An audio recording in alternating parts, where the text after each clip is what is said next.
They took everything from her until the Mafia boss took her and gave it all back. It ended on a Tuesday. The sky over Brenton Hills was an optimistic, cloudless blue that felt like a personal insult. Clara Donnelly sat in the principal's office, the same office where she'd accepted her Teacher of the Year plaque just 10 months prior. The fluorescent lights hummed, a sound she'd never noticed before, but which now drilled into her skull. On the desk between her and Principal Henderson sat a printed-out stack of screenshots. They were blurry, grainy, and utterly damning. "Clara," Henderson said, refusing to meet her eyes. He was polishing his glasses with a microfiber cloth, a nervous, repetitive gesture. The school board was unambiguous. "Given the nature of these allegations, we have to place you on immediate, unpaid administrative leave." "It's a lie," Clara said. Her voice was flat, unrecognizable. She was 29 years old, and her life was evaporating under the buzz of the office lights. "You know it's a lie, Mark. An affair with a student, it's insane. It's Thomas Kincaid," she added, the name tasting like ash. "He's behind this." Henderson flinched. Thomas Kincaid was not just a mayoral candidate. He was the town's anointed son, the man who owned the concrete plant, the construction company, and it seemed the truth. "That's a serious accusation," Henderson muttered, still rubbing his glasses. "What we have is a signed statement from the boy's parents. What we have are these messages." "They're fake," her voice cracked, rising in desperation. "He cornered me at the fall fundraiser. He was drunk. He made an advance. I told him I wasn't interested. I laughed it off. And now this is revenge." "The board considers the matter closed pending a full police investigation," he said. The official words a suit of armor against her panic. "You'll need to gather your personal effects from your classroom after school hours. Please, we don't want to disrupt the students." Disrupt the students? As if she were a gas leak. As if she hadn't spent 5 years buying coats for children whose parents forgot, staying late to tutor, building a library with her own money. She lost her job. The accusation spread through Brenton Hills like wildfire on a dry plain. It wasn't just a rumor, it was a fact by supper time. The local news blog ran her picture, her school photo, smiling and hopeful, next to a headline that screamed, "Local teacher accused of heinous moral breach." The online comments were a special kind of hell. Parents she'd had coffee with, women from her yoga class, anonymous accounts, all of them ripping her to shreds. Predator, filth. I always knew there was something off about her. By Wednesday, an eviction notice was taped to her apartment door. The laminated paper slapped against the wood in the cold November wind. Her landlord, who happened to own a concrete company bearing the Kincaid family crest, cited a moral turpitude clause in her lease. She had 48 hours. She tried to leave, to go to the bank and pull out her savings. Her car, a reliable 10-year-old sedan, was unusable. Someone had keyed "whore" across the driver's side door in deep, jagged letters. All 4 tires were flat. She walked the mile to the bank, hood pulled low, feeling the phantom weight of stares from every passing car. At the teller, the humiliation was completed. "I'm sorry, Miss Donnelly," the young woman said, her eyes wide with a mixture of pity and morbid curiosity. "There seems to be a hold on your accounts, a legal freeze, pending the investigation." Kincaid. He hadn't just ruined her, he had surgically dismantled her life, piece by piece, until nothing was left. She went back to her empty apartment, the eviction notice mocking her. She sat on the floor and began to call. First, legal aid. A tired voice on the other end of the line sighed. "Do you have concrete proof that Mr. Kincaid manufactured these messages? Do you have witnesses? Without evidence. Miss Donnelly, it's slander, and that's a civil suit you'll have to fund yourself. We're inundated." Click. Second, her old college roommate, Sarah, now living 2 towns over. "Clara, oh my God, I saw the article." "Sarah, it's not true. He framed me. I have nowhere to go. My money is frozen. Can I just come stay for a few days, just until I figure this out?" The silence on the line stretched, thick and toxic. "Oh, Clara, God, that's awful, but You know my kids, they're in school. My husband, his job. We can't be seen getting involved. You understand? I'm so sorry." And click, last, her estranged sister, Megan. The phone rang 6 times and went to voicemail. "Meg, it's me. I'm in trouble. Real trouble. I don't have anywhere to go. They took everything. Please, Megan, call me back." The call was never returned. The harassment became physical. A rock through her apartment window that night. Eggs splattered on her door. Whispers and pointed fingers when she walked to the corner store just to buy a bottle of water with the last $12 in cash she had. She was a ghost in her own life, abandoned. On Thursday night, under the cover of darkness, Clara Donnelly packed a single backpack, a few clothes, her toothbrush, her mother's locket. She left her laptop, her teaching degree, her books. She left the ruins. She walked to the bus station on the edge of town, paid cash for a one-way ticket to the closest metropolis, Roseton, a city big enough to swallow her whole. As the bus pulled out, the diesel engine groaning, she watched the lights of Brenton Hills smear and disappear through the rain-streaked glass. She cried quietly, her shoulders shaking in the darkness of the back seat, a 29-year-old woman disappearing into the night. She arrived in Roseton at 3 a.m. in a deluge of freezing rain. The city was a canyon of dark steel and concrete, indifferent to her arrival. She had $7 left. She spent $2 on a bitter coffee at the station, just to stay warm, before asking the attendant where she could go. He pointed her toward the St. Jude's Women's Shelter. It was a run-down brick building with a flickering neon cross. The cot they gave her was thin. The blanket smelled of industrial bleach and old soup. She lay awake all night, listening to the chorus of coughing and quiet sobbing from the other women in the dark. Cavernous room. The next few days were a blur of a new, sharper kind of degradation. She tried to find work, but her name, Clara Donnelly, was now toxic. The moment a potential employer ran a background check, the mood changed. "We'll call you," they'd say, their smiles tight and false. She sold her mother's locket for $80. It bought her another week of bus fare and stale bagels. Finally, she found a temp agency that didn't ask questions, one that paid cash under the table. The job was working the coat check at the Ebony Lounge, a private, high-end club in the city's old quarter. The uniform was a cheap polyester vest. The pay was minimum wage, and the clientele was the kind of money that didn't see the help. It was perfect. She was invisible. A week into the job, she was running on 4 hours of sleep and a granola bar. Her shoes, the only pair she owned, had worn through, and the constant walking on wet pavement had given her a sharp, persistent limp. The lounge was busy. The air was thick with the smell of expensive cologne, old leather, and whiskey. Clara was hanging up a heavy cashmere overcoat when a patron barked for his jacket. She hurried, pulling the ticket, and turned too quickly from the rack. She collided squarely with a man's chest. It was like hitting a brick wall dressed in expensive wool. "I'm so sorry," she stammered, stumbling back, her hands flying up. "I'm so sorry, sir. I wasn't looking." The man said nothing. He was tall, dressed in a black suit so sharply cut it looked more like armor than clothing. He was maybe 38, with dark hair cut short and severe, but it was his face that made her breath catch. It wasn't handsome in the classical sense. It was hard, carved from stone.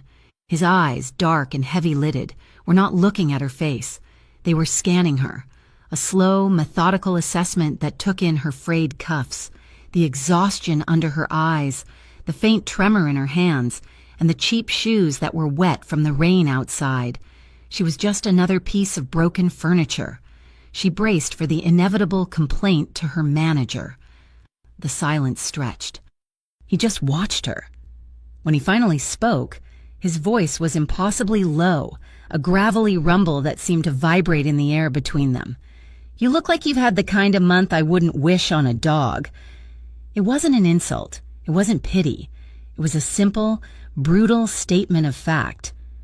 Clara stared at him, speechless. This was Luca Moretti, though she didn't know the name, the head of a family so discreet, so powerful, that they didn't bother with the public eye. They didn't need to. They quietly ran the veins of Roseton's underground economy, the unions, the shipping, the gambling, and he was known for two things: his brutal past and an unspoken, ironclad code of justice. Before she could find her voice, the atmosphere in the club shattered. "You think you can talk to me like that?" A voice, loud and laced with alcohol, bellowed from the bar. A scuffle broke out. A small group of younger, flashy men, rivals trying to make a name, had pushed one of Luca's lieutenants. A bottle smashed. A woman screamed. Clara instinctively pressed herself back against the coat rack. Trapped. One of the rivals, shoved hard, stumbled backward, careening directly toward her. Luca moved. It wasn't fast, but it was absolute. He didn't look at her.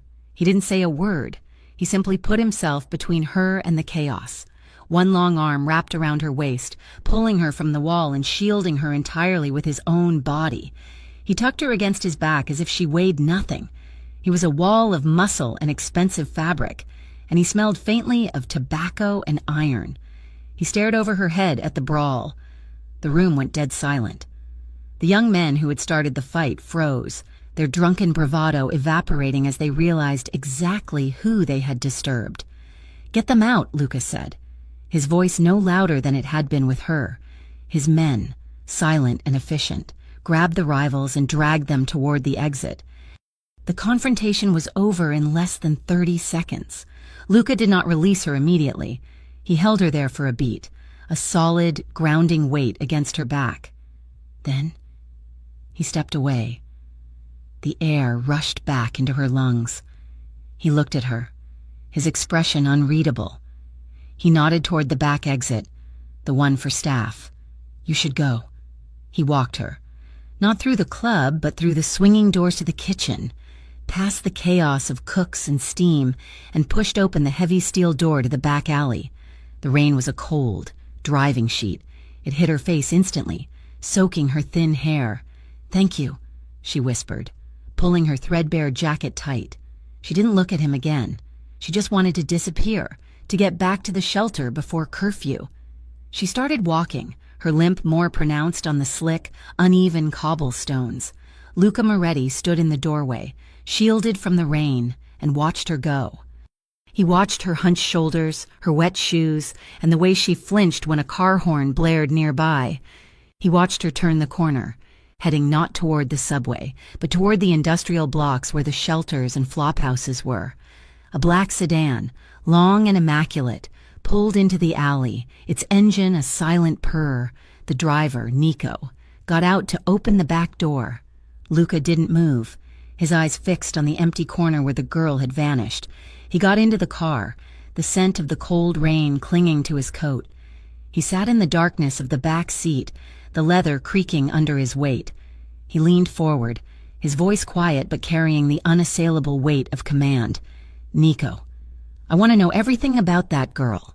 Tonight." By the time Luca Moretti sat down in his office, the manila folder was already waiting on the center of his antique mahogany desk. It sat alone, a stark, plain object in a room of dark wood, bound books, and shadows. Nico, his driver and most trusted lieutenant, stood by the window, letting the gray morning light outline his silhouette. "You were right," Nico said, his voice quiet. "She's not a city girl. The file is from Brenton Hills." Luca opened the folder. He didn't ask questions. He read. He absorbed the information with a stillness that was more menacing than any rage. He saw the name, Clara Donnelly, age 29. He saw her employment record, 5 years at Brenton Hills Elementary. Spotless. He saw the awards, Teacher of the Year, 2024. Then he saw the other file, the police report, filed just 3 weeks ago. The accusation, the screenshots of manufactured, lurid messages, and the name of the man who had orchestrated it, Thomas Kincaid. "Kincaid," Luca said, the name a flat, dead sound in the room. "Mayoral candidate," Nico supplied. "Owns half the town, wants the other half. He made an advance at a town fundraiser. She refused him, publicly." 2 days later, These accusations surfaced. The student's family was 3 months behind on a mortgage held by one of Kincaid's shell companies. The debt was forgiven the day they signed the affidavit. Luca turned the page. He saw the eviction notice, the bank statement, showing an account frozen by court order. He didn't just push her, he buried her. Luca murmured. He closed the folder. The girl in the alley, the one with the wet hair and the haunted eyes, was not a ghost. She was a victim. "What do you want done about Kincaid?" Nico asked. Luca looked at the photo clipped to the file. It was her school picture. Bright smile, eyes full of warmth, hair tied back. It was a different person from the broken woman he'd seen limping in the rain. "Nothing," Luca said. "Not yet. I just want to know where he sleeps." He stood. "Where is she now?" "The shelter only lets them stay 3 nights. She left this morning. We tracked her to a temp agency, then to the Red Top Diner over on 8th. Luca nodded, putting on his heavy wool overcoat. "I'll drive myself." Clara had been working at the Red Top for 2 weeks. It was a different kind of hell from the shelter, but it was consistent. The pay was cash, the hours were brutal, and the smell of stale coffee and hot grease clung to her hair and clothes. She was exhausted down to the bone. Her limp was better, but her feet felt like a constant, dull ache. Tonight was busy. Truckers and late-shift factory workers crowded the booths, their voices loud over the sizzle of the flat top. She was clumsy with fatigue, her hands shaking as she balanced heavy ceramic plates. A large man in a grease-stained flannel shirt waved his empty mug at her. "Hey, waitress, I ordered these eggs over easy, not hard as a rock. And where's my coffee?" "I'm sorry. Sir, I'll get you a fresh—" "You're sorry. Sorry doesn't cut it, sweetheart." He stood up, his sudden movement knocking her off balance. She stumbled, and the plate of hash browns and bacon she was carrying tilted. It clattered to the floor, splattering grease on his boots. The diner went quiet. The man, his face flushed red with anger and cheap beer, stared at the mess. "You clumsy bitch," he spat. He lunged forward, not to hit her, but to grab her. His thick, calloused fingers wrapped around her wrist, squeezing hard. Clara cried out, a sharp intake of breath. The pain was immediate, sharp.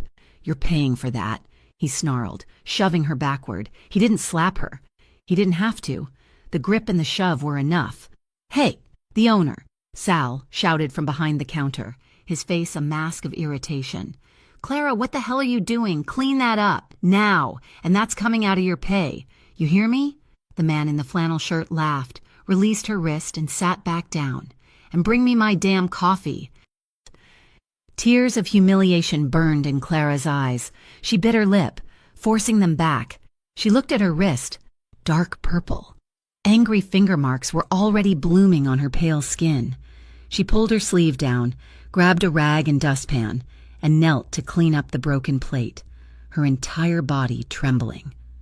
5 minutes later, the bell on the diner door jingled. The room, which had just returned to its normal level of noise, quieted again. It was a different kind of quiet, curious, wary. Luca Moretti stepped inside. He was a piece of the night sky cut into the shape of a man. His black suit, his dark hair, his imposing stillness. He absorbed all the light in the greasy, fluorescent-lit room. He didn't belong. He ignored the booths and slid onto a stool at the counter, directly in front of Clara. She approached, keeping her head down, her hands shaking. "What can I get you?" she whispered. "Coffee. Black." That voice, that low, gravelly rumble. Her head snapped up. It was him. The man from the club, the man who had shielded her. His dark eyes were fixed on her. He wasn't looking at her face. He was looking at her wrist, where her sleeve had slipped back, revealing the fresh, violent bruise. She quickly pulled the sleeve down. Her hand trembled as she poured his coffee, spilling a small amount into the saucer. She set it down in front of him. "I'm sorry," she stammered. Luca didn't respond. He simply lifted the cup, his gaze lifting from her wrist to her eyes. He took a slow sip. He watched her. He didn't speak. He just sat, drinking his coffee, a silent, terrifying guardian at the counter.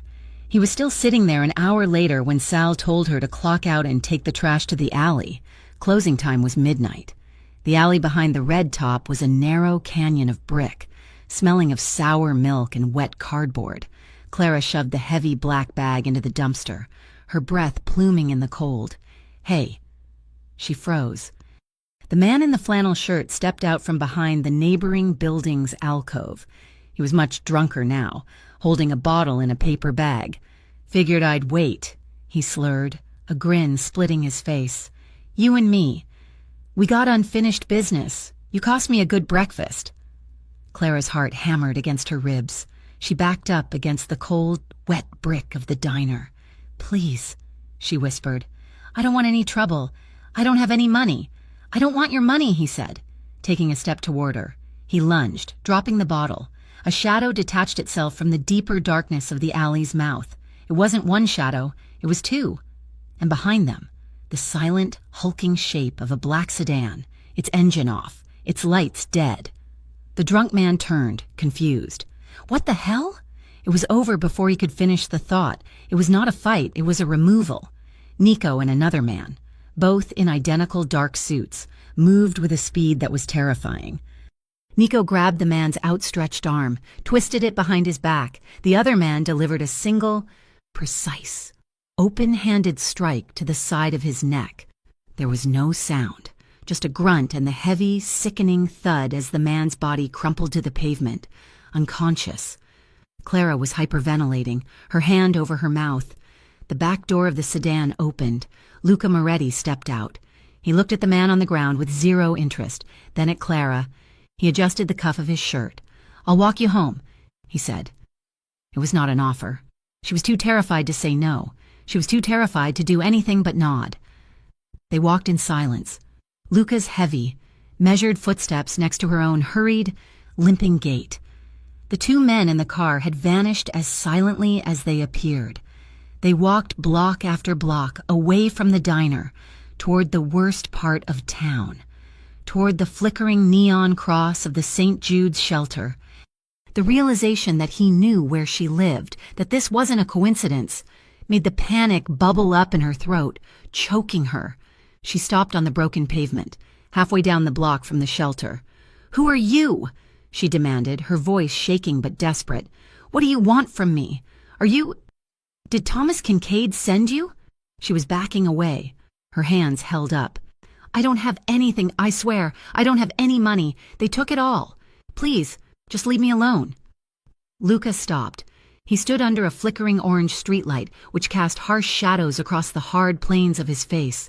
He looked at her, at the raw terror in her eyes, the same terror he'd seen in the file. The anger he felt was a cold, sharp thing, but none of it was for her. He took a half step closer, and she flinched. He stopped. "You don't have to fear me," he said. His voice was softer than she'd ever heard it, but it held an absolute, unbreakable weight.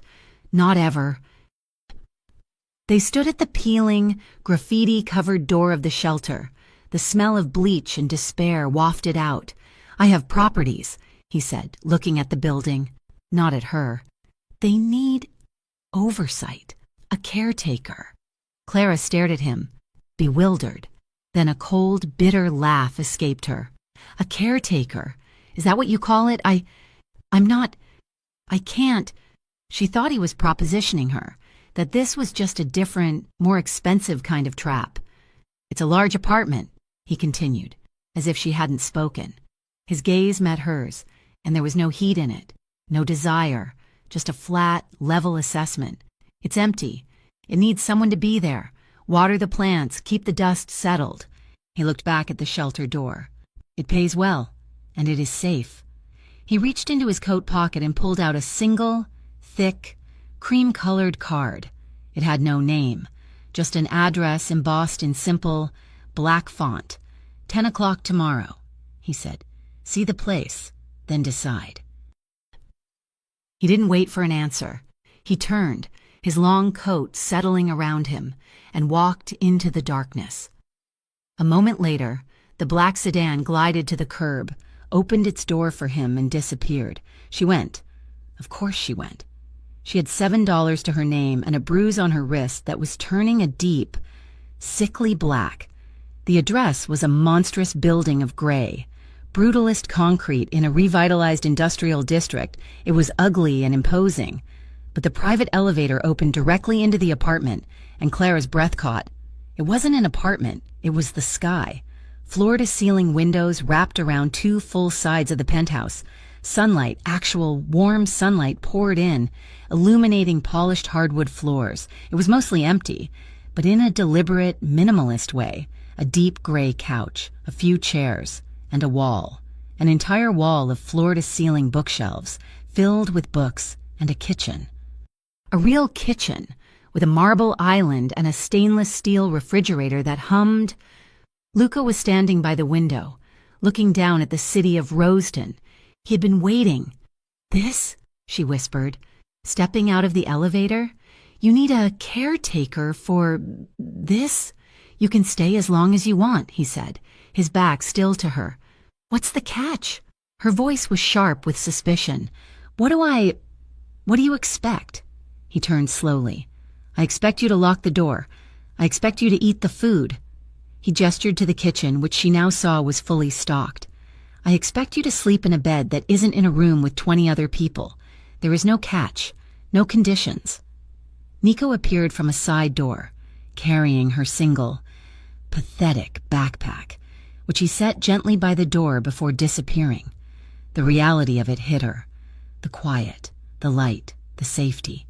She walked, dazed, past Luca, through a door into a bedroom and into the attached bathroom. It was all marble and glass, bigger than her entire apartment in Brenton Hills. A stack of new, fluffy white towels sat by a deep soaking tub. She locked the door. The simple click of the deadbolt broke something deep inside her. She slid down the cool marble wall, pressing her fist to her mouth to muffle the sound. She wept. It wasn't a gentle crying, it was a full-body, racking purge of every humiliation, every moment of terror, every cold night, and every poisoned whisper of the last month. She cried for her job, for her car, for her good name, and for the fact that a dangerous stranger was the only person who had offered her a hand. Luca stood outside the bathroom door. He heard every choked sob. He didn't knock. He didn't try the handle. He just stood there, a silent sentinel, until the sounds quieted, replaced by the ragged, exhausted sound of breathing. He waited another 5 minutes in the silence.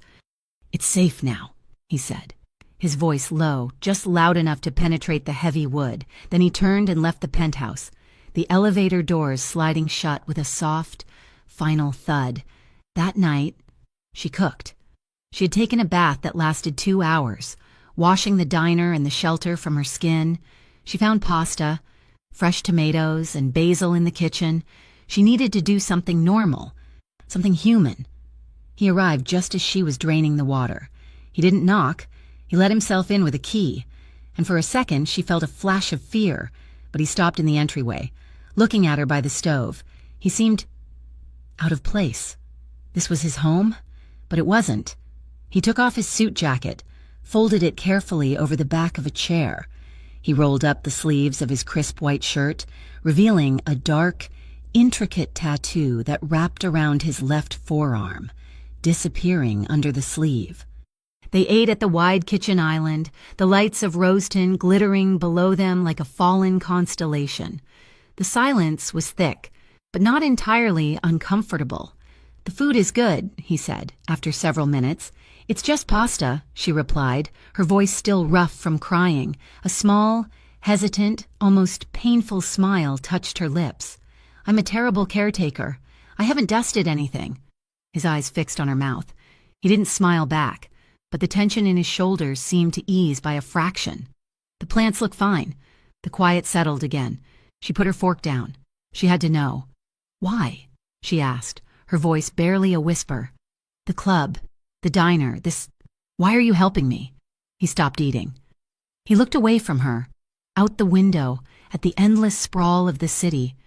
He was quiet for so long she thought he wouldn't answer. When he finally spoke, his voice was rough, laced with an old, cold anger that startled her. "Because," he said, turning his dark eyes back to her, "someone should have long before me.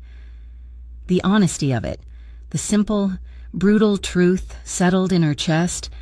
Later, after they had cleaned the few dishes, she stood by the entrance to the guest wing.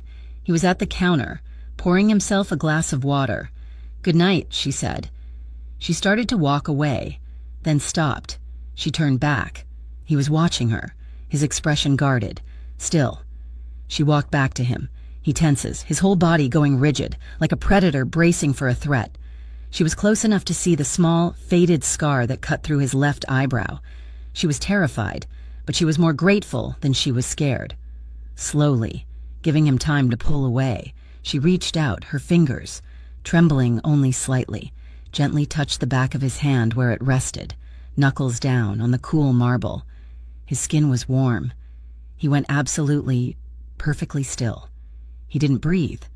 His eyes locked on hers, and in their depths, she saw a storm of warring emotions, confusion, shock, and something else.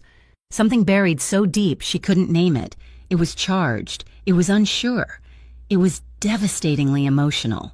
She held his gaze, refusing to be the first to look away. "Thank you, Luca," she whispered. Realizing she must have heard Nico say his name, she pulled her hand back, the heat of his skin lingering on her fingertips. She turned and walked to her new room, her heart hammering a frantic, unsteady rhythm. Luca Moretti did not move for a long time, his eyes fixed on the back of his own hand, as if he could still feel the ghost of her touch. The penthouse was a fortress of glass and light. In the first few days, Clara lived in it like a ghost, starting at every sound, half expecting to be told she had to leave, but the days bled into a week, then two, and the quiet began to heal her. She started small. She unpacked her backpack, placing her few items of clothing in a drawer that was larger than her old dresser. She explored the kitchen, marveling at the spices, the fresh fruit that appeared every 2 days, left by someone she never saw.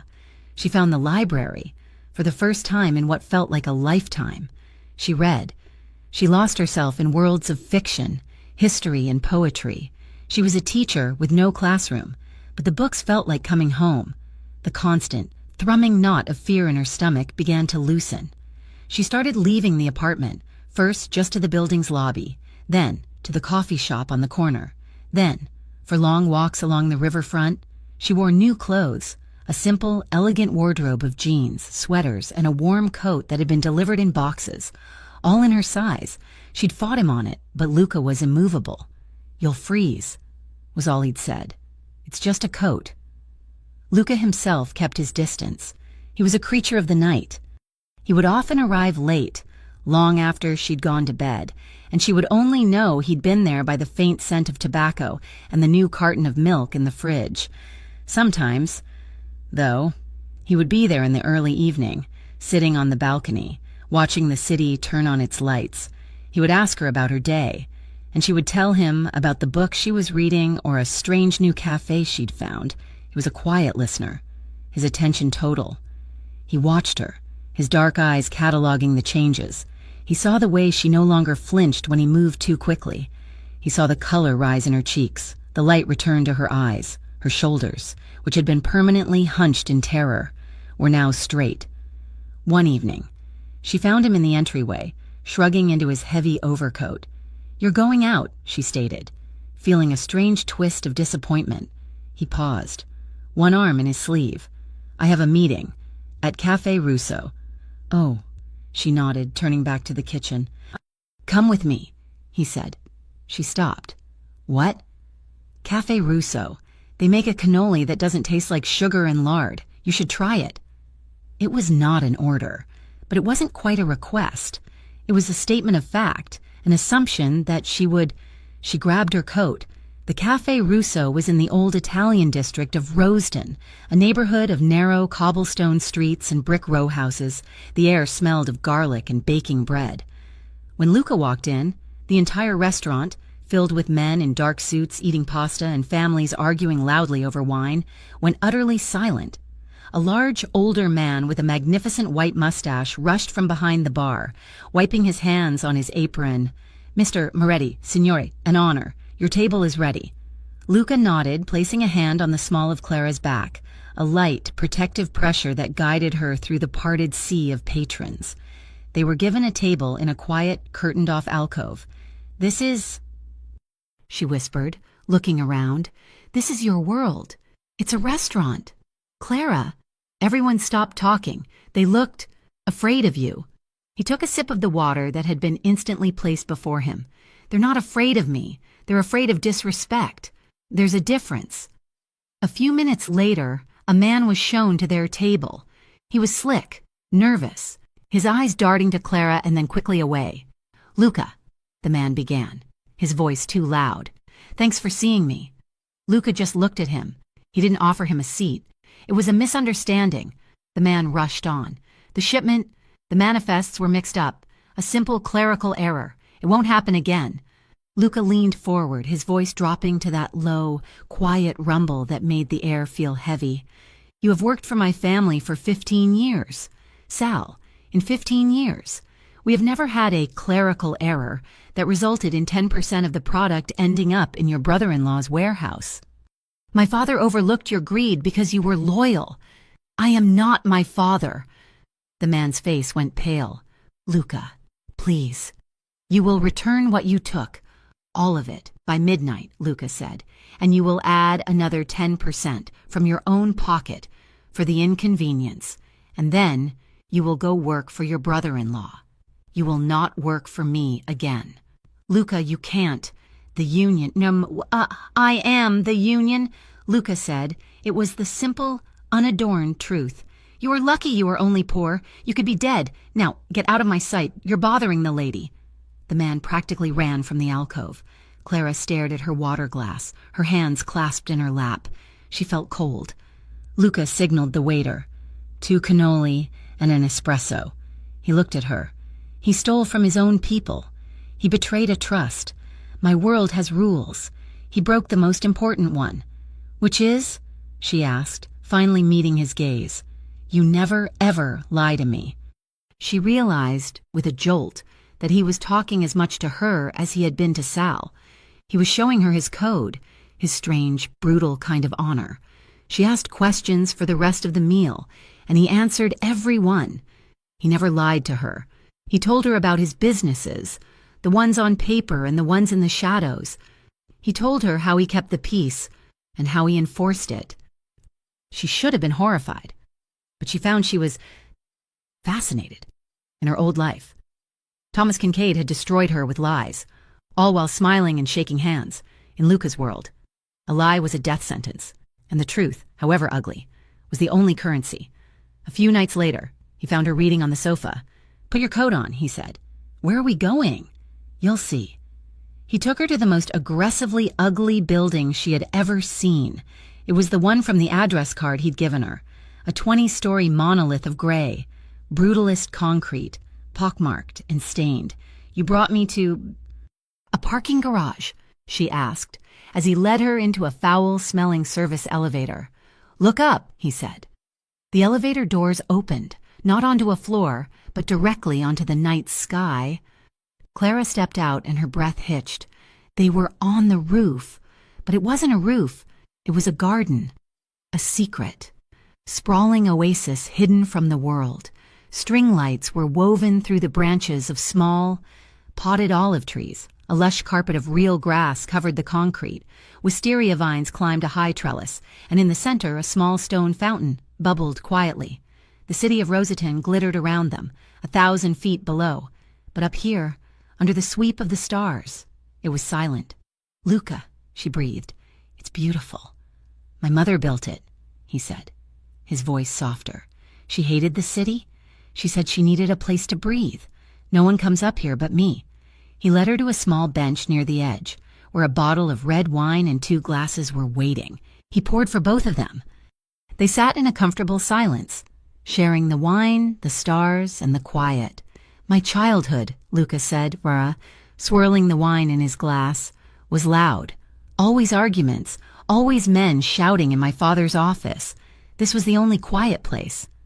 "Mine was quiet, too," Clara offered. "After my mom died, my dad, he just sort of checked out, and my sister—" She just wanted to get away. I was mostly alone, with my books. She smiled. A small, sad gesture. I guess that's why I became a teacher. I didn't want any kid to feel that alone. The conversation turned, as it often does in the dark, to the things that mark you. That scar, she said, her voice soft. She reached out, her fingers hovering, but not touching. The small, faded white line through his left eyebrow. What's it from? He didn't flinch from her near touch. A lesson. My first one. A lesson. I was 16. I thought I knew more than my father. I went to a meeting I wasn't invited to. The man I was meeting. He didn't like my father. He used a broken bottle. Taught me not to be arrogant and not to go anywhere without my men. He looked at her, his eyes unreadable in the starlight. What about your scars? She instinctively touched her wrist, where the faint, yellowing shadow of the drunk's grip remained. They're not like yours. They fade. Not all of them, he said, his voice knowing. Clara looked away, out at the endless lights. No, she whispered, the worst part of Brenton Hills. It wasn't losing my job. It wasn't the eviction or the car or even the money. She took a shaky breath. It was how easy it was, how fast everyone believed it. My friends, the principal, the parents I worked with for years. It was like I was nothing, like I was disposable. Her voice cracked on the last word. One lie, and 5 years of my life, my work, my reputation. It was just gone. That's the scar. Knowing you mean that little. Knowing you're that disposable. Luca was silent for a long time. He set his wineglass down on the stone ledge with a heavy, definitive click. I know that scar, he said, his voice a low, rough rasp. I have one just like it, but mine has a name. What do you mean? When I was 25, my father was sick. I was running things. I brought someone in, a man from the outside, smart, good with numbers. I trusted him. I liked him. I treated him like a brother. He saw everything, our books, our roots, our contacts. He stared into the darkness, but he was seeing the past. He sold us out to a rival, not for money, for position. The attack came on a Sunday. My father, he never recovered from the shock. My younger brother, he was caught in the crossfire. Clara put her hand over her mouth. Luca, it cost me everything, he said. The words hollowed out. It cost me my family. It taught me trust is a luxury you can't afford. It's a loaded gun you hand to someone, pointed at your own head. He turned to look at her, and his eyes were dark with a pain so old and deep it stunned her. I have never trusted anyone like that again, until you. The air between them crackled. His confession hung in the night, raw and terrifying. Luca, she whispered, her heart aching for him, for herself. He looked at her mouth. She watched his gaze drop, and her breath caught. He leaned in, so slowly it was almost painful. It was a question. She didn't move. She didn't breathe. His lips met hers. It was not a kiss of passion. It was a kiss of profound, hesitant discovery. It was slow, trembling, charged with all the unspoken words, all the shared pain. His lips were soft, hesitant, testing. His hand came up, not to grab her, but to cup her jaw, his thumb stroking the skin below her ear. She could feel the slight tremor in his fingers, the unsteadiness in a man who was never unsteady. He broke the kiss. He pulled back, his forehead resting against hers. His eyes were closed, his breath ragged. Clara, he rasped, his voice thick with a fear she had never heard from him. I will break you. I'm not a good man. I will hurt you. She looked at him, at this powerful, dangerous man who was terrified. He was afraid of hurting her. He, who broke men for a living. You won't, she whispered. And she leaned in again. This time, it was different. It was her choice, her reaching for him. The kiss was deeper, a slow, unhurried exploration. His arm slid around her waist, pulling her closer, not with force, but with a desperate, gentle reverence. He kissed her like she was the first good thing he had touched in a decade. There was no dominance. There was only connection. He lifted her easily, and she wrapped her legs around his waist, her arms around his neck, never breaking the kiss. He carried her back to the penthouse, the elevator ride a blur of soft, open-mouthed kisses and tangled hands. He laid her on his bed, in his room, a stark, dark space that smelled of him. The city lights were the only illumination. He pulled back, his eyes scanning her face, searching for any sign of fear. She met his gaze, holding it, letting him see the vulnerability, the want, and the absolute trust she was placing in him. It was a surrender, not to him, but to the moment, to the safety she felt in his arms. He undressed her slowly, his movements tender, unhurried. His calloused fingertips traced the line of her collarbone, his touch light, as if he were memorizing her. She undid the buttons of his shirt, her own hands trembling, sliding the fabric off his broad shoulders, revealing the dark tattoo that snaked down his arm. Their lovemaking was as quiet and profound as the rooftop garden. It was a silent conversation. It was in the way his eyes never left hers, the way his breath hitched when she touched the scar on his eyebrow. It was in the way he held her, his body shielding hers, a physical promise of protection. It was in the way she finally let go, her body arching toward his in a silent, emotional release that had nothing to do with lust and everything to do with being seen. It was a tender, fragile, and desperate claiming, and when it was over, he held her, his arms locked around her, his face buried in her hair, breathing her in as if she were air. The next morning, Clara woke up alone in a vast, sun-drenched bed. She was wearing one of his black t-shirts. It enveloped her, smelling of him, tobacco, soap, and something uniquely male.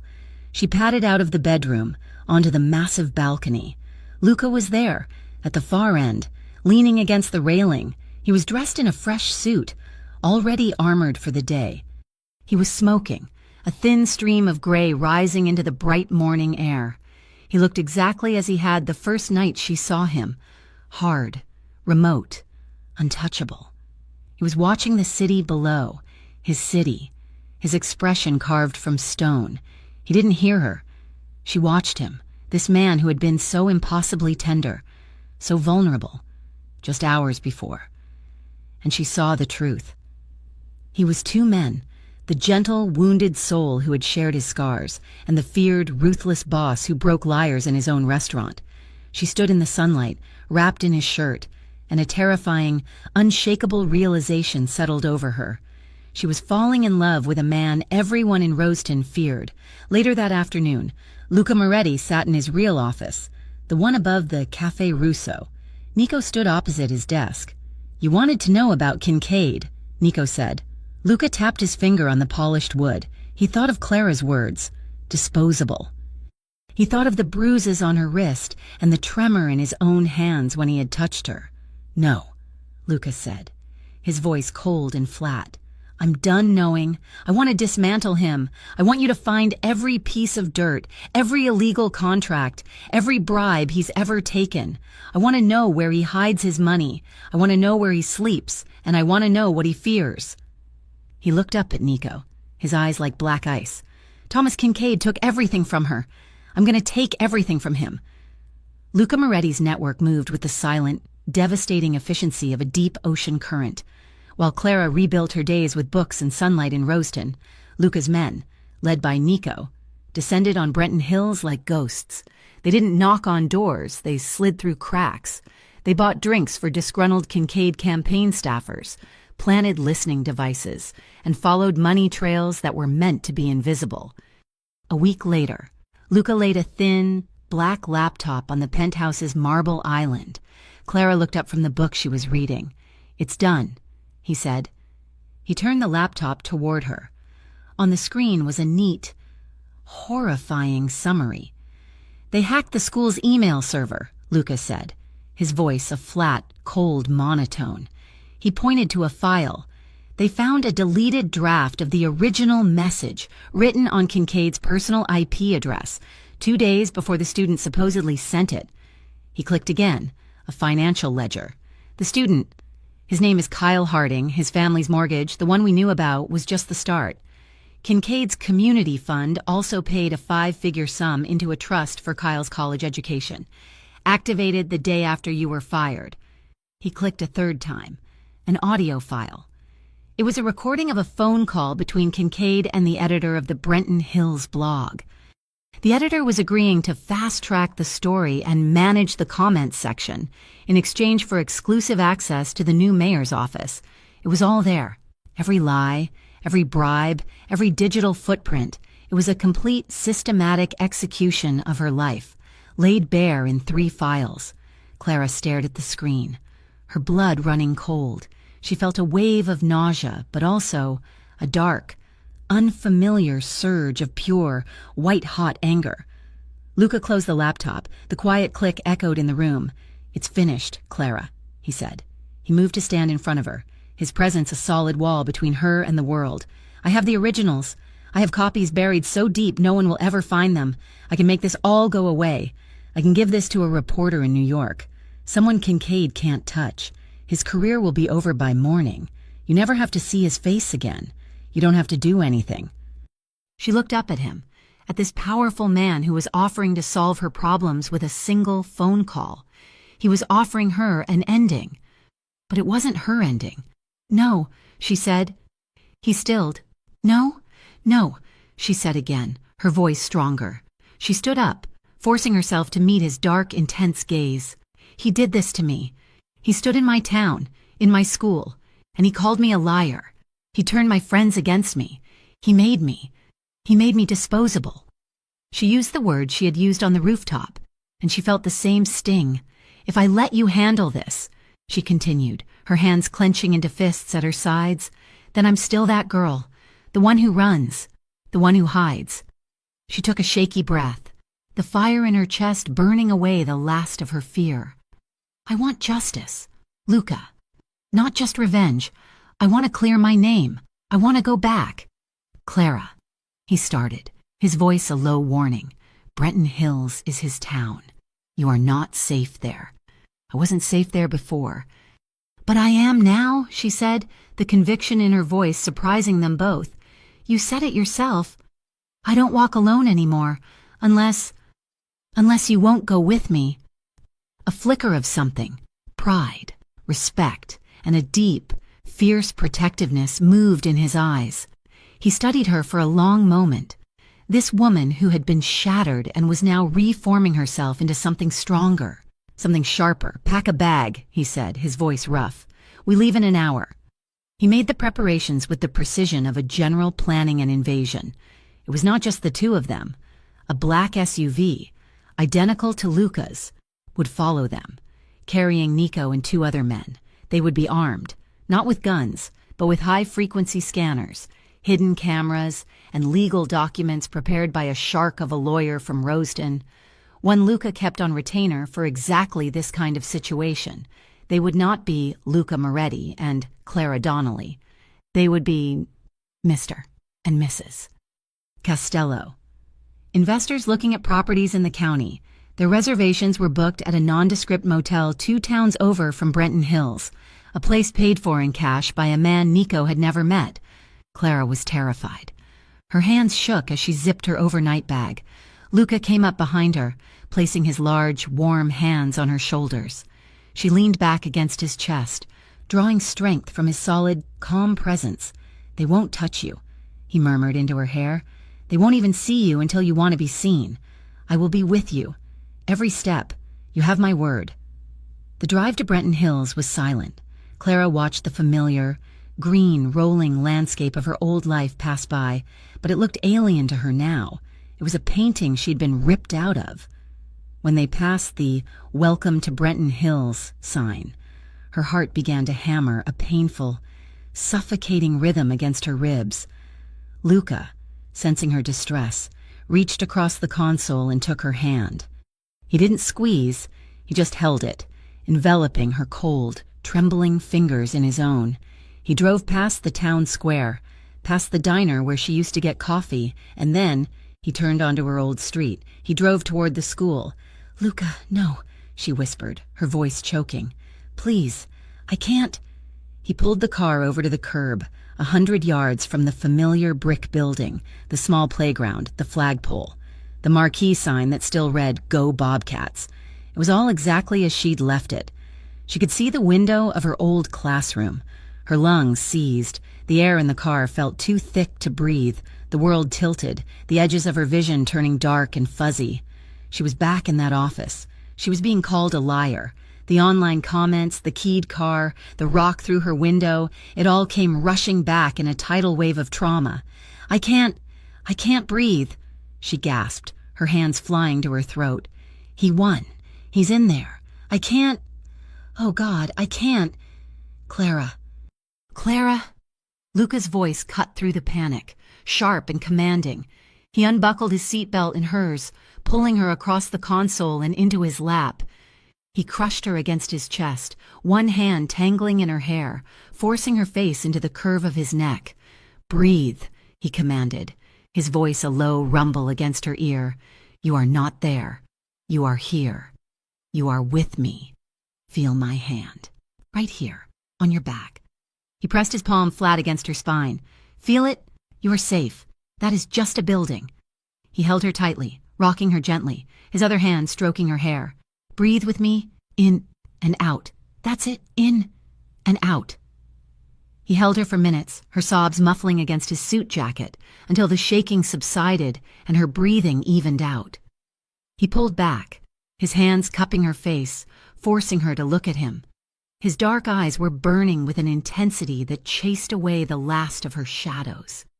"You are stronger than they ever let you be," he said, his voice raw. "You survived. You got out. You are here now. Not because you have to be, in terror, but because you choose to be, in strength. They didn't win. Clara, you did. Now, you just have to finish it." He gently wiped the tears from her cheeks with his thumbs. She nodded, her breath still shaky, and slid back into her own seat. "Okay," she whispered. "Okay, I'm ready." Their first stop was not Thomas Kincaid. It was Kyle Harding. Luca's research showed the boy was not, in fact, at college. The trust fund was empty. Kincaid had lied to him, too. Kyle was working the afternoon shift at a dingy pawn shop on the highway outside of town, a place that smelled of dust and desperation. They walked in together. The bell on the door chimed. Kyle, a thin boy of about 19 with hollow eyes and a bad complexion, looked up from his phone, annoyed. "Help you?" Clara stepped forward. "Hello, Kyle." The boy's face went white. He dropped his phone, and it clattered on the glass counter. Miss Donnelly?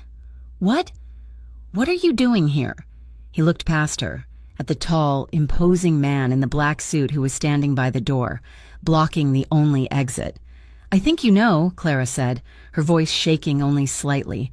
She stepped up to the counter.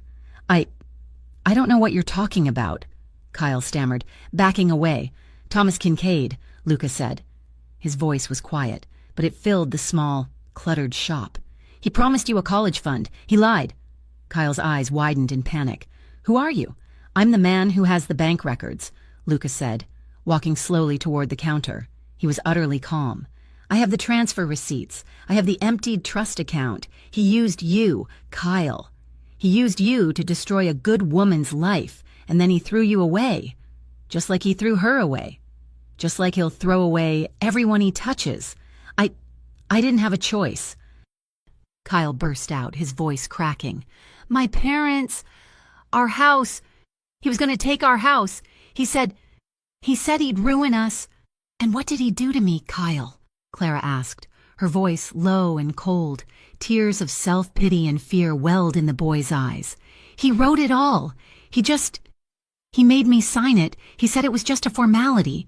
He said no one would get hurt, that you'd just be transferred. I didn't know. I swear I didn't know it would get like that.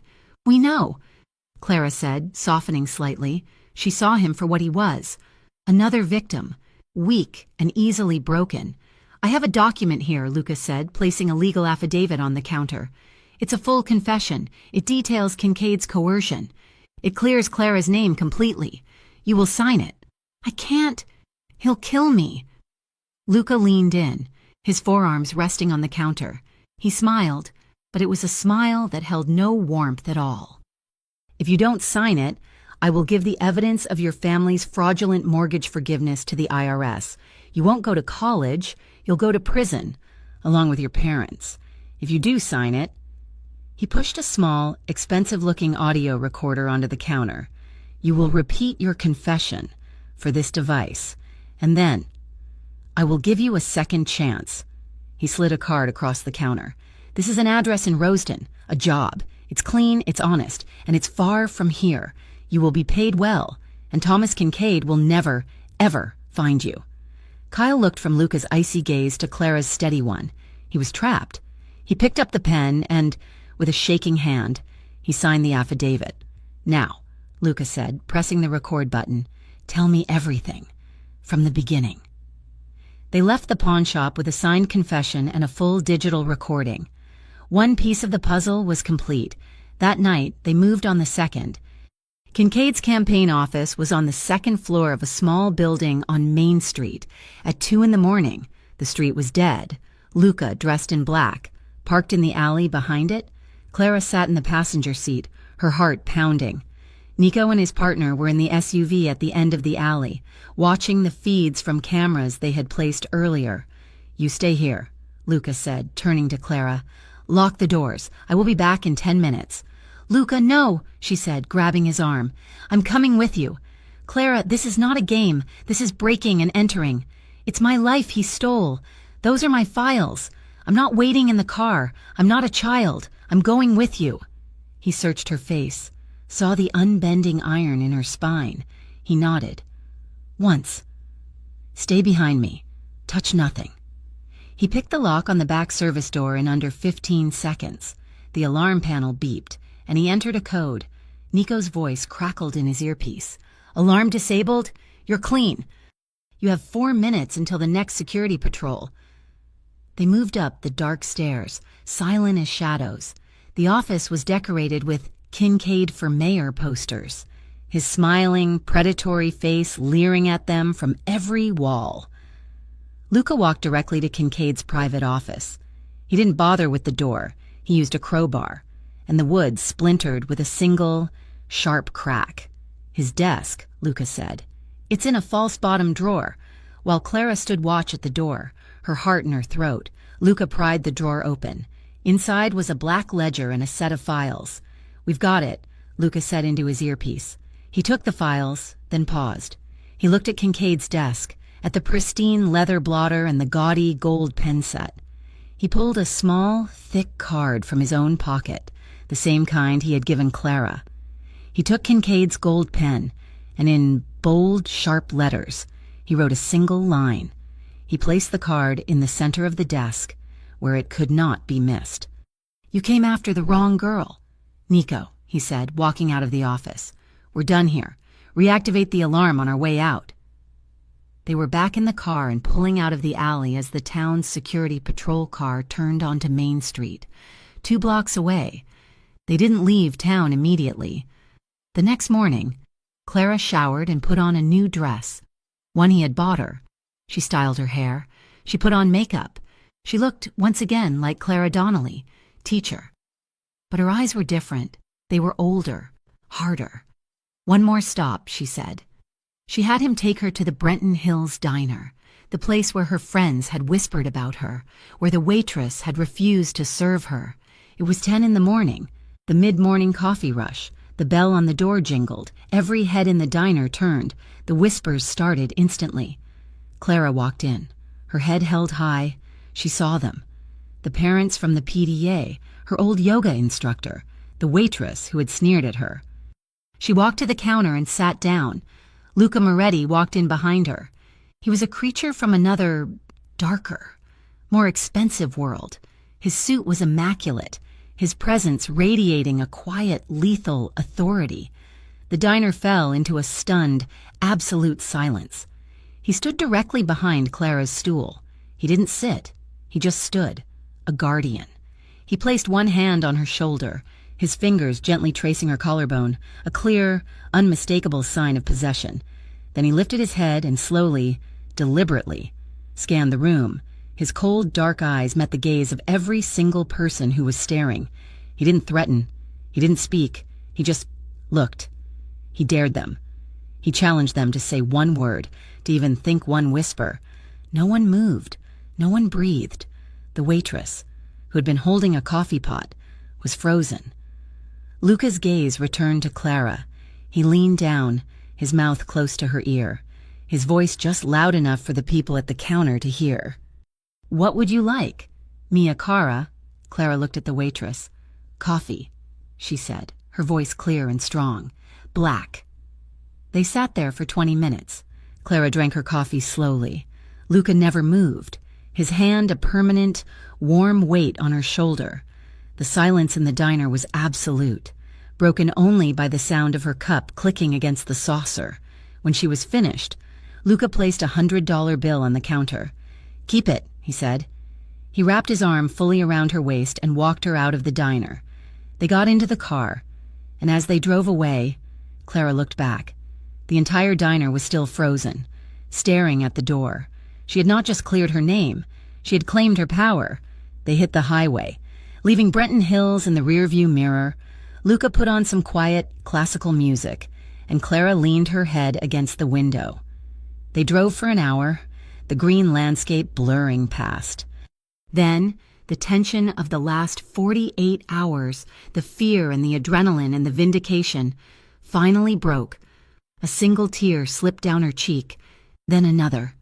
Soon, she was crying, not with the ragged, terrified sobs of her panic attack, but with a deep, cleansing, quiet grief. She was crying for the woman she had been, for the life she had lost, and for the simple, devastating relief of being clean. Luca pulled the car onto the shoulder of the empty highway. He said nothing. He just unbuckled and pulled her into his arms again, cradling her as she wept into his chest. I thought I'd never feel clean again," she whispered, her voice thick. "I thought I'd always be... that lie?" He held her tighter, his hand stroking her hair. He kissed her forehead, his lips pressing gently against her skin. "You were never the lie, Clara," he murmured. "You were the truth. They just couldn't handle it." He held her until she was finished, a silent protector on the side of an empty road, as she finally, truly, let her old life go. The return to Roaston was quiet. The manic, desperate energy of Brenton Hills faded, replaced by the penthouse's calm, sunlit silence. But the air was different. The black ledger and the audio file sat on Luca's desk in his home office. A bomb waiting to be detonated. Clara watched him that evening as he made a single phone call. He stood by the window, the city lights reflecting in the dark glass, his voice too low for her to hear the words, only the cadence. It was calm, precise, and absolute. He was giving orders. "Who was that?" she asked after he hung up. "A man who owes me," Luca said, turning to her. "His name is David Shaw. He's a reporter for the Roaston Chronicle, but he's syndicated nationally. He values a good story more than he values his own safety, which makes him useful, and he despises corrupt politicians. So, it's done? He's sending a team to Brenton Hills tomorrow to corroborate the evidence we gave him," Luca said. "The student's confession, the bank records, the original audio of Kincaid's bribe. The story will run in 2 days." And it did. It didn't just run, it exploded. It was the lead story on the national wire. Small-town mayoral candidate implodes in corruption scandal. Teacher framed. The story had everything: sex, power, coercion, and a digital trail of irrefutable proof. Thomas Kincaid's smiling, confident face was plastered everywhere, next to screenshots of his own typed out. Fraudulent messages. By noon. Kincaid had withdrawn from the race. By 4 o'clock. The state's attorney general had announced a full-scale criminal investigation. Clara watched it all from the safety of the penthouse. A strange, hollow feeling in her chest. It was over. She was vindicated. Her name was clean. The next morning, her phone rang. It was a number she recognized, one she thought she had deleted, Brenton Hills Elementary. She let it ring 4 times, then answered, her voice steady. "Hello? Clara? Clara, oh, thank God. It's Mark Henderson. The principal's voice was a slick, pathetic blend of relief and manufactured warmth. Did you see the news? It's horrific. What that man did, the school board, we are just appalled. We are so sorry for what you were put through. Clara said nothing. She just listened. We held an emergency meeting this morning. Henderson continued, his voice bright with false cheer. The board has voted unanimously. Your position, Clara. It's yours. We want you back. We need you back. The classroom misses you. We all do. Clara looked out the window at the vast, sprawling, indifferent city of Roseton. She thought of her old classroom, her old life. She thought of the whispers in the diner, of Henderson polishing his glasses, of her eviction notice. No, she said. The silence on the other end was absolute. What do you mean, no? I mean, no, thank you. Mark, I won't be coming back. But this is your life, your job. Your name is cleared. You're right, Clara said, and her voice was cold, sharp, and new. My name is cleared, but I'm not the same girl you threw away. Mark, you didn't just place me on leave. You signed the letter. You stood by while my life was torn apart because you were afraid of Thomas Kincaid. You didn't believe me when it mattered. You only believed the news. Clara, that's not fair. No, she said, cutting him off. What wasn't fair was me, calling you, begging you to just listen. I have a new life now. Goodbye, Mark. She hung up the phone. She felt a fierce, burning satisfaction. She was not disposable, and she was never going back. But the victory was hollowed by a new restlessness. She wasn't a victim anymore. But what was she? She wasn't Luca's prisoner, but she wasn't independent.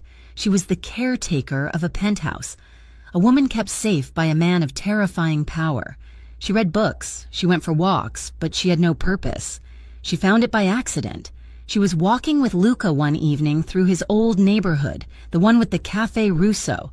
Tucked between a bakery and a butcher shop was a simple storefront, the Moretti Community Center. Inside, the lights were bright, the walls covered in children's artwork. It was loud, chaotic, and wonderful. Kids were doing homework, playing chess, and arguing over a basketball. What is this place? She asked him. My mother started it, he said, his voice holding that rare, soft tone it only did when he spoke of her. It's an after-school program. Keeps kids off the street, gives them a place to go, a hot meal. My organization funds it, quietly. A young woman rushed up to them. Mr. Moretti, good to see you. We've got a problem with the algebra kids. Mr. Antonio is out with the flu, and I can't make heads or tails of this quadratic equation.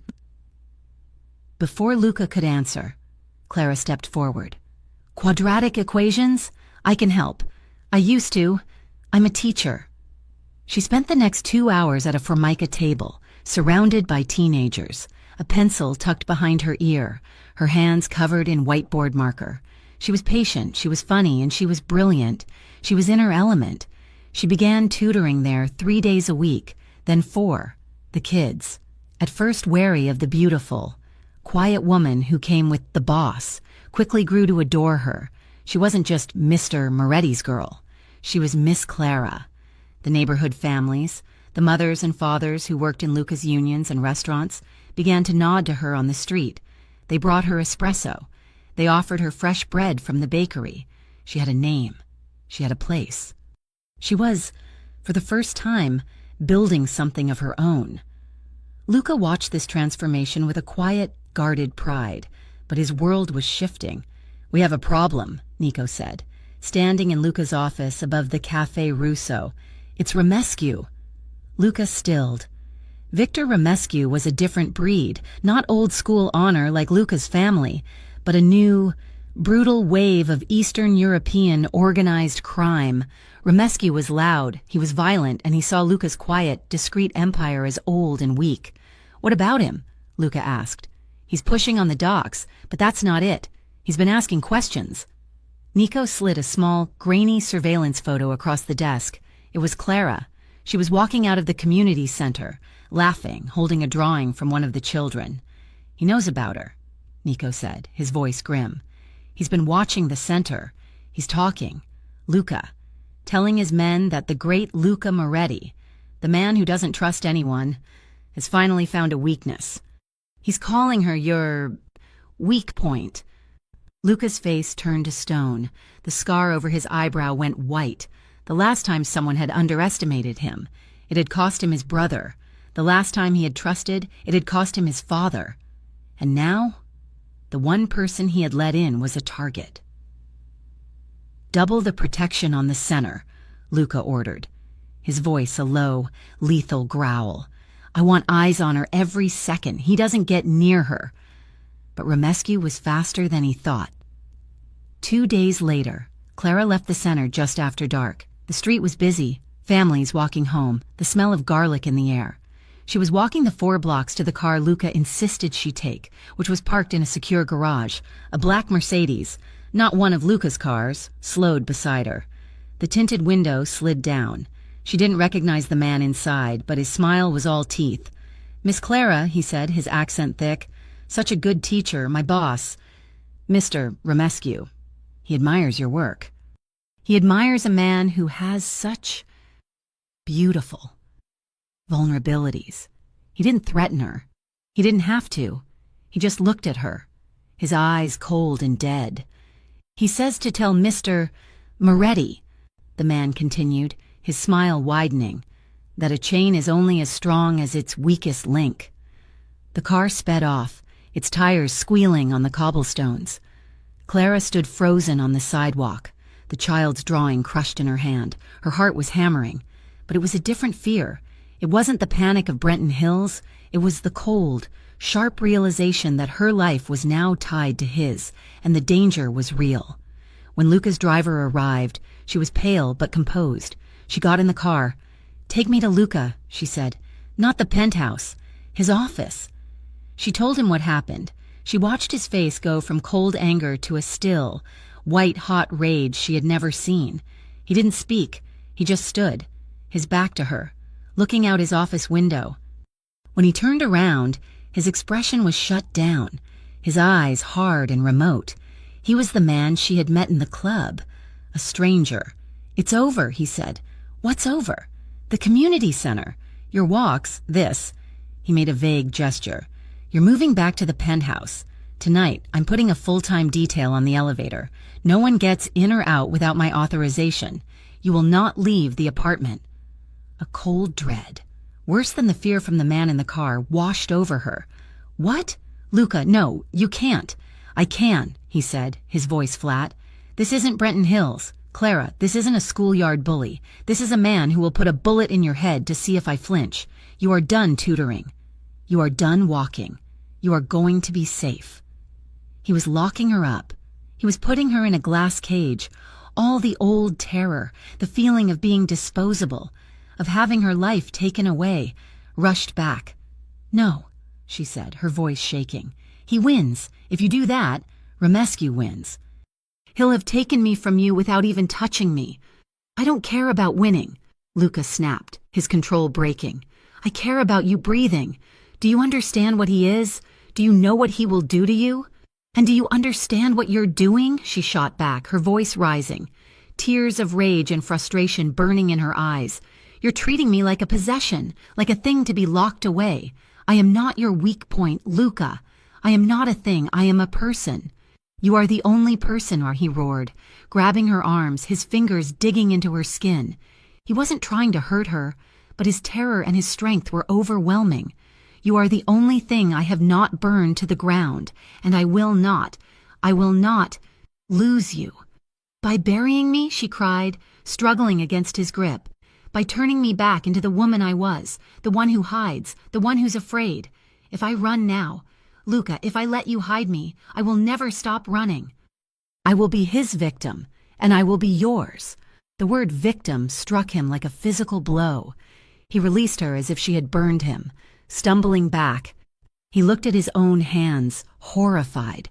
He saw the marks his grip had left on her arms. He looked at her, and his mask of rage shattered, revealing the raw, unadulterated terror beneath. It was the same fear he'd had on the rooftop, the fear of destroying the one good thing he had. "Clara," he whispered, his voice broken. But the dam of their fear and frustration had broken. The argument was over, and the raw, desperate need that simmered beneath it took over. She didn't back away. She surged forward, grabbing the lapels of his suit jacket. "Don't you dare," she said, her voice a low, trembling sob. "Don't you dare treat me like I'm fragile." She kissed him. It was not a gentle kiss. It was an assault. It was angry and desperate and full of teeth and pain. It was a fight. He responded instantly, his mouth crushing hers, his arms wrapping around her like steel bands, lifting her off the floor and slamming her back against the hard wood of his desk. Papers and a lamp clattered to the floor. It was a collision, a desperate, frantic need to erase the argument, to erase Ramescu, to erase everything but the two of them. His hands were in her hair, tugging her head back. Her hands were tearing at his tie, at the buttons of his shirt. It was not tender, it was urgent. It was the animal panic of two people who had almost lost everything and were now clinging to each other. He tore at the layers of her clothes, his breath hot and ragged against her neck. She raked her nails down his back, a silent, primal scream. This was not lovemaking. It was an affirmation of life. It was a desperate, breathless, physical statement. "You are here. You are mine. You are alive." He held her pinned against the desk, their bodies slick and their breathing harsh. He looked into her eyes, and the desperation there matched his own. There was no dominance, only a raw, shared need. It was a frantic, unhurried rush, a demand for connection, for the intimacy that proved they were more than just a boss and his weakness. Afterward, they didn't move. They stayed tangled, their hearts hammering in the sudden, deafening quiet of the office. He was still buried inside her, his forehead pressed to hers, his large body trembling. "You gave me everything back," she whispered, her voice rough, her hands cupping his jaw, forcing him to look at her. Her eyes were clear, bright with tears, but unyielding. "You gave me my name. You gave me my strength. You gave me... me. But it only matters. It only counts. If I can choose what to do with it." She stroked the scar on his eyebrow. "Don't you take that choice away from me, Luca. Don't you dare." He looked at her, really looked at her.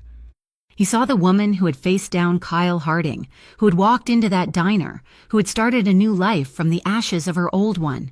She was not a weak point. She was a pillar of iron. He finally understood. To protect her, he had to trust her. The one thing he had sworn never to do again. He slowly, gently, pulled away, helping her adjust her clothes, his movements now tender, full of regret for his harshness. He picked up his jacket from the floor and wrapped it around her shoulders. He stood before her, his armor back in place, but his eyes were open, his decision made. "All right," he said, his voice quiet. "You go to the center. You live your life. You make your choice." She smiled, a wobbly, relieved smile. "Thank you." "But Clara," he said, and he stepped closer, his voice dropping to a low, cold promise. He cupped her face, his thumbs strogas his promise. "He will not have an army. He will have me. And I will burn the city to the ground before I let them touch you." Luca's promise was a double-edged sword. Clara could live her life, but she would live it in a gilded cage of his protection. She went to the community center, but she no longer walked.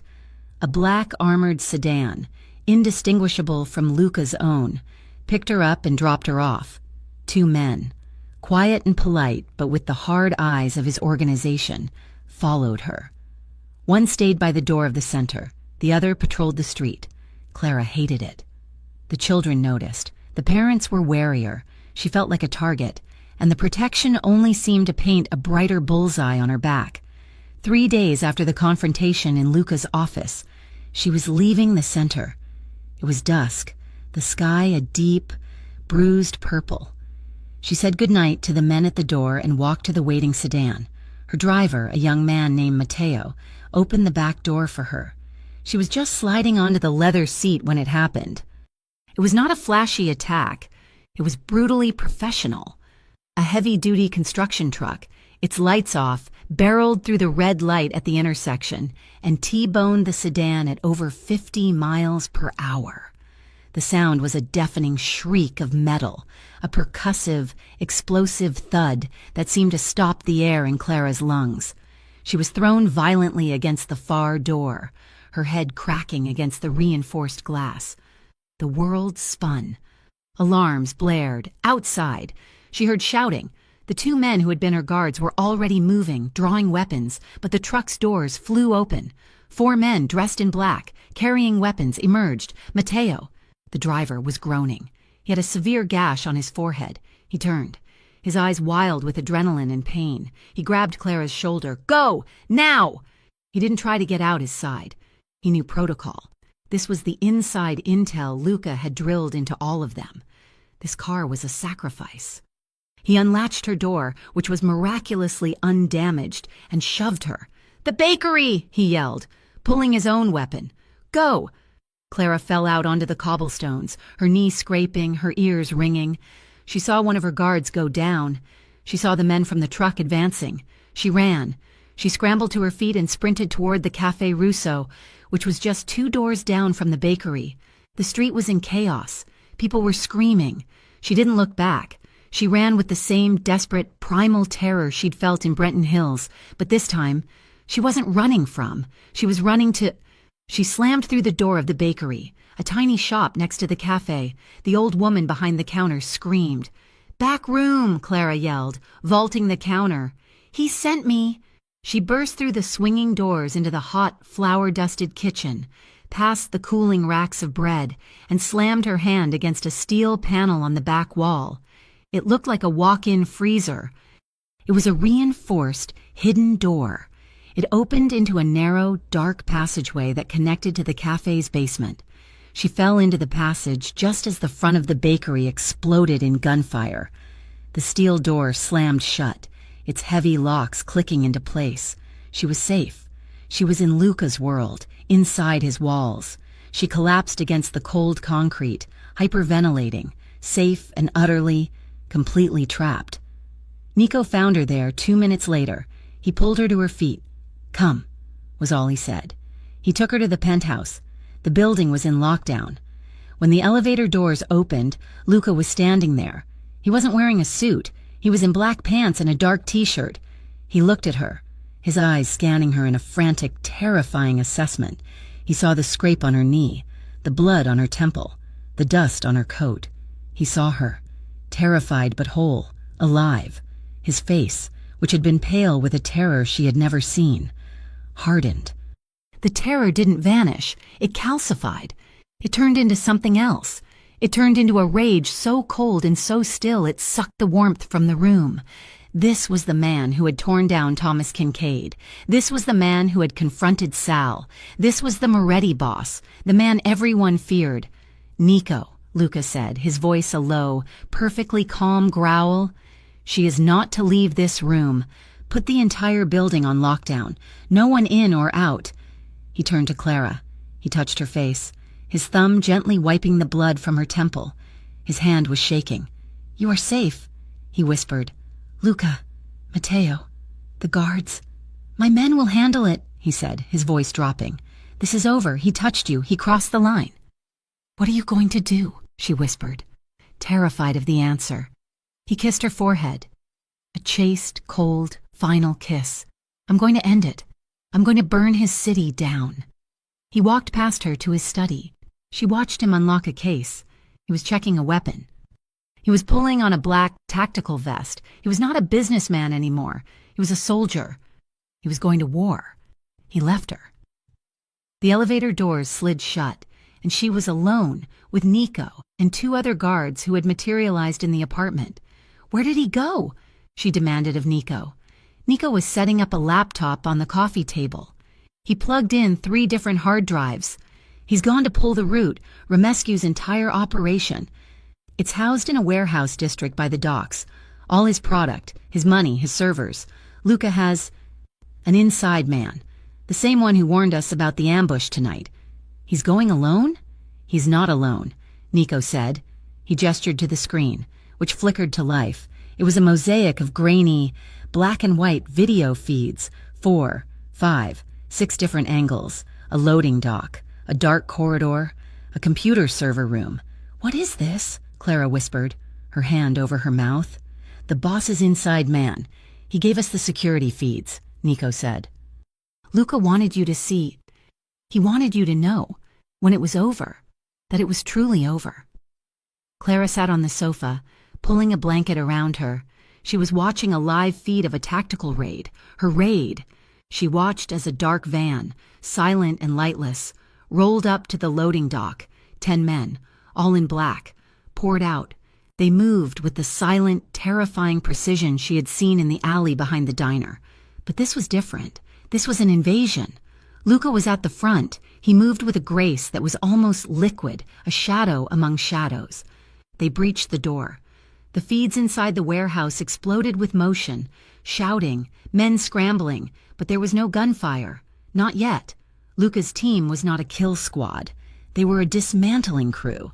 They used zip ties, tasers, and brutal, efficient, close quarters combat. They were not there to murder, they were there to break. They moved from room to room, subduing Romescu's guards, stacking them, tying them. The main feed settled on the central warehouse floor. This was where the confrontation happened. Luca, flanked by his men, cornered the last of Victor's lieutenants. It was brutal. It was fast. It was an overwhelming show of force. Clara watched, her heart in her throat. This was the man she loved. This was the violence that kept her safe. She saw him gesture. His men began pouring gasoline on crates. They smashed servers with sledgehammers. They were erasing Victor Romescu. Then a feed from a side corridor flickered. A man, Victor himself, was trying to escape. He fired a single, wild shot back into the warehouse, on the main screen. Clara saw Luca spin. He didn't go down, but he stumbled, grabbing his side. He recovered instantly, motioning 2 of his men to pursue, but he was hurt.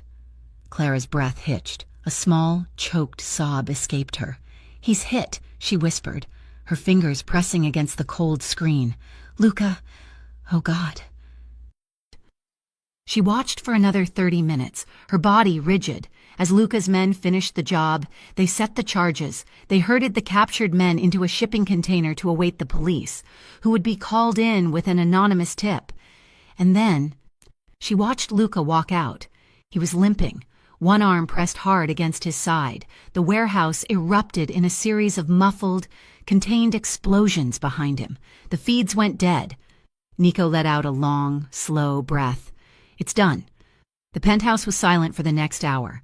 Clara just sat, staring at the blank screen, shaking. She didn't know if he was alive, if he was in a hospital, if he was bleeding out in the back of a van. The silence was a new, suffocating kind of torture. The elevator chimed, the doors opened. Luca fell into the room. He was still in his black gear, slick with sweat and grime. His vest was off, his left side. From his ribs to his hip was a solid, wet mass of dark blood. He was pale, his face grim with pain, but he was on his feet. "It's done," he breathed, his voice a ragged gasp. He collapsed onto the long, white sofa, staining the expensive fabric. Clara was moving before he even landed. The shock, the fear, it all evaporated, replaced by a sharp, focused, desperate need. "Nico, the medical kit," she ordered, her voice the voice of a teacher, the voice of command. "Now." She knelt in front of him, her hands hovering, terrified to touch him. "Luca, oh God, Luca, it's just a graze," he grunted, his eyes closing. The bullet, ricocheted, shrapnel. Nico was there with a heavy, professional-grade trauma kit. Clara ripped it open. She saw gauze, antiseptic, and a sterile suture kit. "Get me towels and whiskey," she said, her voice not shaking. Her hands, however, were... She cut away the fabric of his shirt. It was a deep, ugly, 6-inch gash, bleeding profusely, but it looked clean. It hadn't hit anything vital. "This is going to hurt," she whispered, pouring the antiseptic directly into the wound. Luca roared, his whole body arching off the sofa, his hand grabbing her wrist with crushing strength, but he didn't stop her. Tears were streaming down her face, but she didn't make a sound. She cleaned the wound, her hands moving with a sureness she didn't know she possessed. She threaded the needle. "Hold him," she told Nico. "I don't need—" Luca started. "Shut up, Luca!" She sobbed, her voice breaking. She cupped his jaw, her other hand holding the needle. She looked him in the eye, her tears dripping onto his face. "You stupid, arrogant, brave man. You come back to me. You hear me? You stay with me." She put the first stitch in. His entire body went rigid, a low groan tearing from his throat, but his eyes never left hers.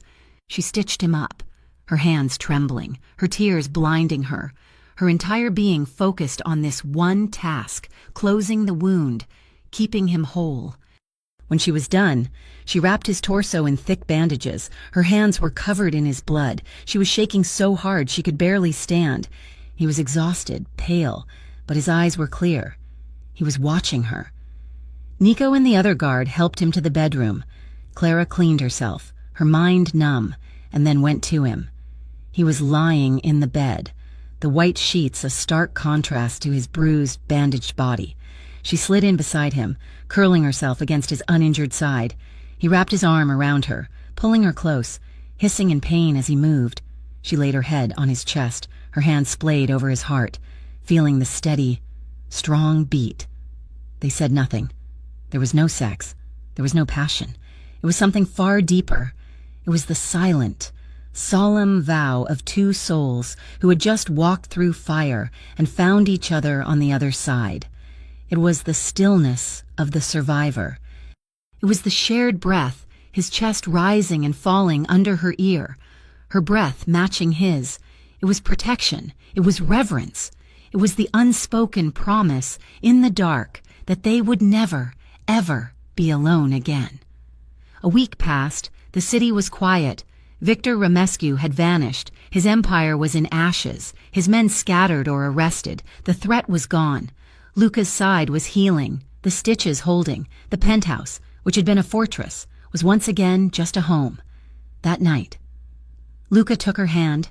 He was dressed, as he always was, in a dark suit. He looked at her, his face serious. "Come with me," he said. He took her to the rooftop, his mother's garden. The night was clear, the stars bright, the city a glittering jewel below them. The air was cool, and the fountain bubbled, a peaceful, constant sound.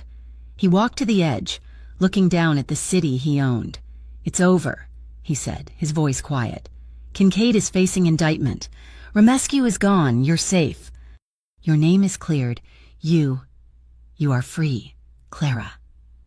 He turned to her. His face, in the starlight, was unguarded. He looked afraid. That same fear she had seen on this very roof, the fear of being vulnerable. "You can go," he said, his voice rough. "You never asked for this.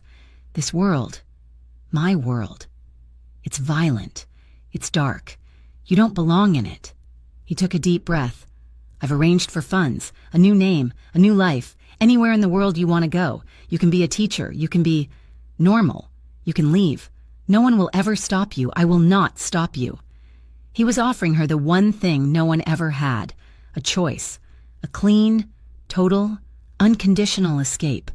Clara looked at him, at this powerful, broken, beautiful man who was willing to let her go, who was willing to be alone again, just to see her safe. She walked toward him, stopping just inches from him. She could feel the heat radiating from his body. "I spent my whole life being saved," she said, her voice soft but sure. "I was saved by my books. I was saved by my job. And then you saved me." She reached up and placed her palm on his chest, directly over his heart. She felt it beat, strong and steady.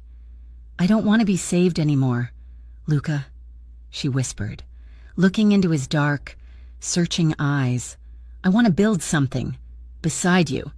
He closed his eyes, his breath shuddering out of him, as if he had been holding it for a lifetime. He leaned his forehead against hers. "Clara," he breathed, his voice breaking. "I'm not leaving," she said. "This is my home. You are my home." The final scene came 3 months later. The winter cold had broken, and a weak spring sun was warming the streets of Roseton's old neighborhood. Clara was standing on a familiar sidewalk. The Moretti Community Center was bustling, but next to it, where a derelict old laundromat had been, was a brand new building. It was all new, brick and shining, floor-to-ceiling glass. A man on a ladder was hanging a simple, elegant sign. It read, "The Donnelly Education Center." The doors of the new center burst open, and a flood of children, laughing and shouting, ran out into the sunlight. They were the children she had tutored, the children of the neighborhood. "Bye, Miss Clara," a little girl yelled, waving. "See you tomorrow, Miss Clara." She waved back, her throat tight, a smile so wide it hurt her face. She was crying, but they were not tears of pain, or fear, or even relief. They were tears of pure, unadulterated joy. This was hers. This was what she had built. She turned, wiping her eyes, and she looked across the street. He was there. He was standing in the shadows of an alcove, his hands shoved deep into the pockets of his long, black coat. He was watching her, as he always did. The silent guardian, the shadow that kept her safe. She didn't wait. She didn't wave. She ran. She ran across the street, dodging a taxi, her heart pounding. She saw him see her coming.